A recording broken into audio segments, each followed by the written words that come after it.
Hey, good morning, YouTube. Just some quick updates again here at Living the Dream Racing and what's going on. Last time I told you guys we're working on getting the engine back together.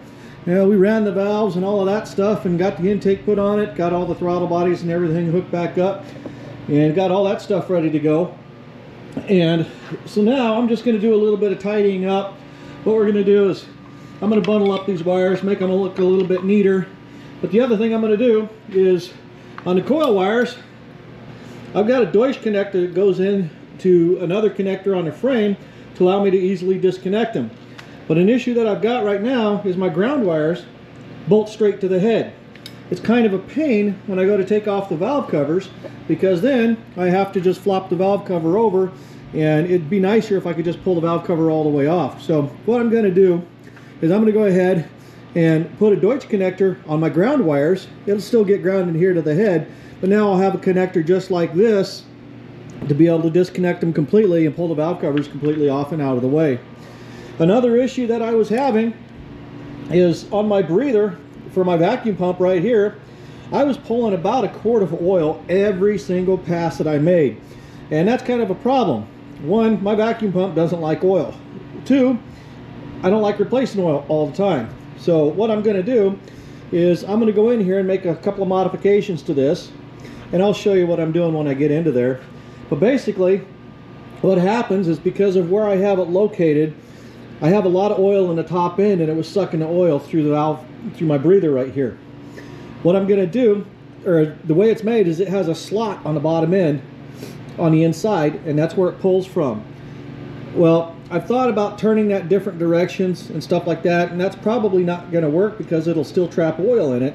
So what I'm going to do is I'm going to take and just drill holes straight into the back side of it, so it'll pull vacuum from there instead of pulling from down here, and that should take care of my oiling issue. I'll probably still get a little bit of oil into it, but that's okay. I'm not too worried about that. I'm also going to go in here and get all my wires soldered into the connectors. I use a flat 2-pin disconnect plug for all of my nitrous stuff. It makes it easier if I got to pull something apart. I just uncook the connectors, and I don't have to deal with the individual spade connectors. Something else I got going on is, of course, with the new nitro system, I don't have anything set up for the purge, but I did. So I got 2 new purge solenoids instead of reusing my old ones because they're pretty old. But all the fittings and everything are just fine. So what I'm going to do is I'm going to go ahead and transfer over my purge solenoids. So I've got my purge kit back onto my engine here. And once I get that done, I'll show you that. The other thing I'm going to do is I got to set my distributor, or not distributor, but my cam sync sensor.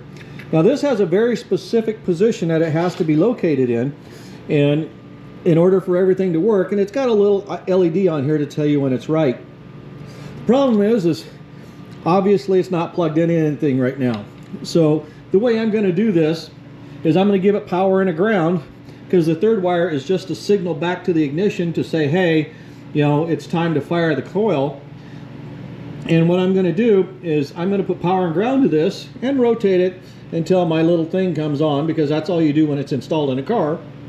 And so I can get this thing set appropriately. Now once it's running, it'll be a little bit easier because I can look at the signal on this to see where it's at, and if I need to adjust it just a little bit at that point, I can. I'm going to have this pointed off in this direction simply because my new clamp that I got for it, that's how it fits on there. I am going to go in and clearance that just a little bit, make a little bit more room so it fits up on there a little bit better. But aside from that, that's how we're going to take care of that. So, and then the other thing I'm going to work on this weekend is getting my data recorder completely hooked up and ready to go, so everything's in place and I can get the engine to get dropped back into it. So well, that's where we're at right now. I'm gonna go ahead and break the video right here. Once I've got some of this done already, I'll come back and show you what I've got done. Most of the stuff is just tedious, kind of boring things, so I'm not gonna show it on video. But we'll get her done. We'll come back in a little bit and we'll show you what we got. Hey, welcome back everybody.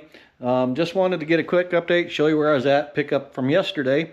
So here on the engine, pretty much got everything done. The only thing I really have left to do is to drill out my breather, which is right here. I'm gonna have to pull this valve cover off. But I got the wiring tidied up a little bit. It looks a little bit better than it did. It was kind of a mess. I got my purge solenoids installed. The only thing that I need to do is rebend my little lines here, and I'll do that when I put the scoop tray on. I see how I want to go. And then the other thing is I got to put ground terminals on these guys. I don't have the right ones here at the house, so I'm going to have to get some before I can do that. I got my cam sync sensor installed, and the trick to this guy is he's got to be installed at a certain position in order for everything to work. And what you do is here on the connector, the two outside pins, which are, let's see here, I gotta remember. So this outside one here is A, and this outside one here is C. So you put battery power to A, you put a ground to C, back to the battery. And if you have this sensor in the right position, this little LED that's on here, right here, you can kind of see it, that little light, this guy right there, he will light up. And so what you do is you put the engine, it calls for about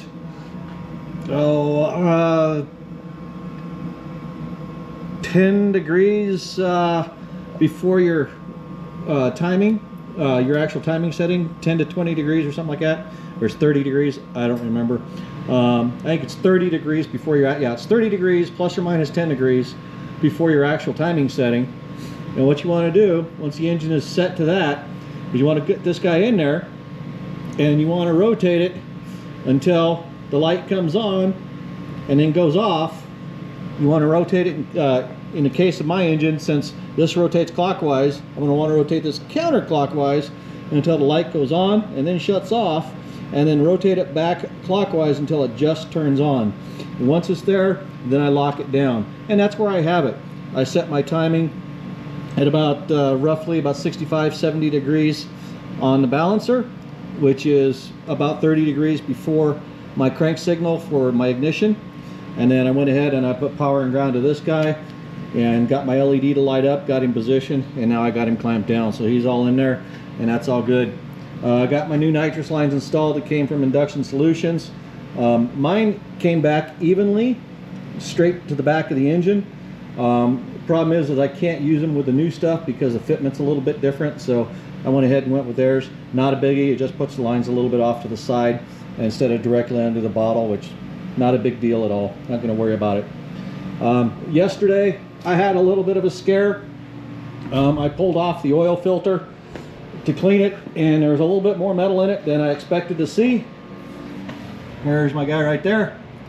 And I cleaned her all out, got all the metal, and decided to pull the rest of the lines off the oil pan and check everything. And I found some aluminum shavings in the filters on the bungs, because this is all filtered before it goes to the pump. And what I ended up finding on that was nothing.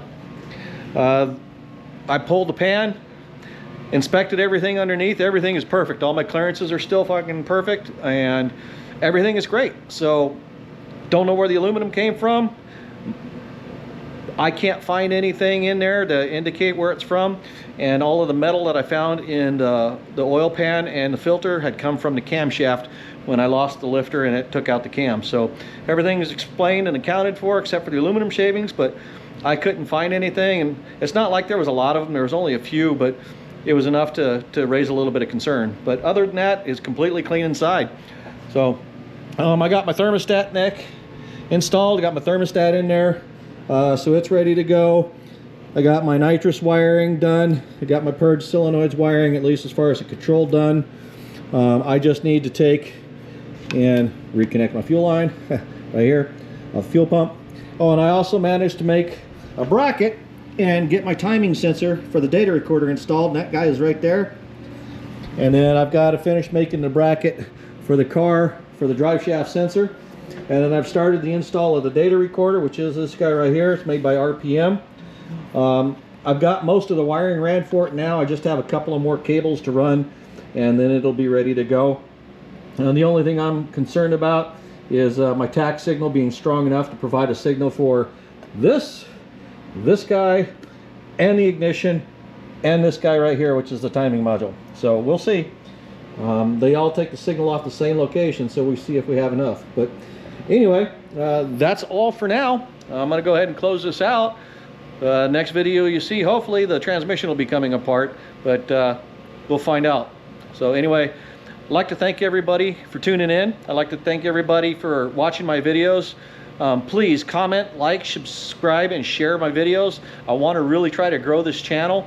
I'm working on it, trying to get better, but I need your input. So if you guys want to help me out, and like I said, share it and let me know what you think. Let me know what you'd like to see and what I could do better.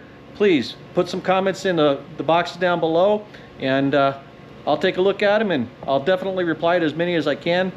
And thanks again. So catch you guys on the next one.